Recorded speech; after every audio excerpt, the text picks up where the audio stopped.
دا نوکان او ویختان نکټ کول دا په شریعت کې څه حیثیت لري؟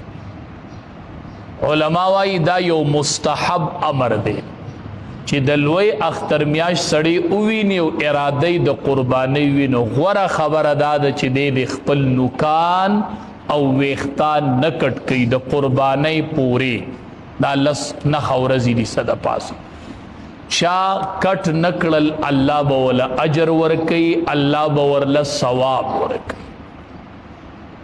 او کو چری چا کټ کړل نو ګناګار پې نه دی، ځکه چې یو واجب او فرض امر نه دی. د ثواب خبره ده چا پې عمل وکړو الله به اجر ورکي. چا کټ کړل نو ګناګار نه دی، او چا کټ نکړل الله به اجر ورکي. نو مونږ خو ټول د اجر په تمه یو. نو ښه خبره دا ده چې عمل پې وکړو چې کټې نه کړو.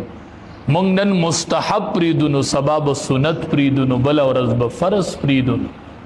نو ښه خبره دا ده چې مستحب ته به په دې نیت نه ګورو چې دا خو یو مستحب کار دی. نو ښه خبره دا ده چې عمل پې وکړو.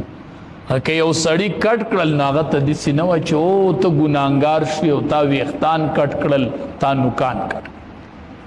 او علما وایي بعضې ویښته داسې چې په وجود کې د هغې کټ کول لازمي، چې څلوېښت ورځې پې تېرې شي نو د هغې کټ کول بیا واجبي.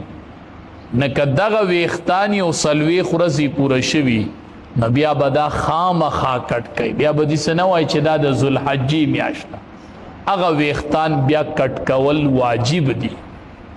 به هر صورت دا د لوی اختر د میاشتې سره یو حکم تړلی و د ویښتانو او د نوکانو د نه کټ کولو، چې د دې شرعي حیثیت څه. د لوی اختر دا اولنۍ لس ورځې چې دي د ذوالحجې، دې کې یو څو احکام دي چې هغه بیا په بله میاشت کې نه کي.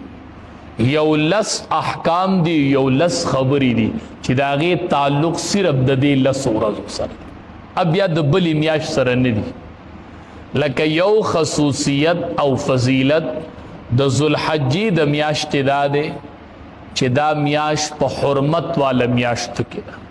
قرآن کې الله څلور میاشتې ذکر کړي، دا د حرمت میاشتې دي: ذوالقعده، ذوالحجه، محرم او رجب. دې څلورو میاشتو ته الله د عزت میاشتې ویلي دي. نو په هغې څلورو کې یوه میاشت چې دا هغه ذوالحجه ده. نو یو فضیلت خو د دې میاشتې دا دی چې دا میاشت د حرمت والا او کمې چې د عزت میاشتې دي په هغې کې دا یوه میاشت ده.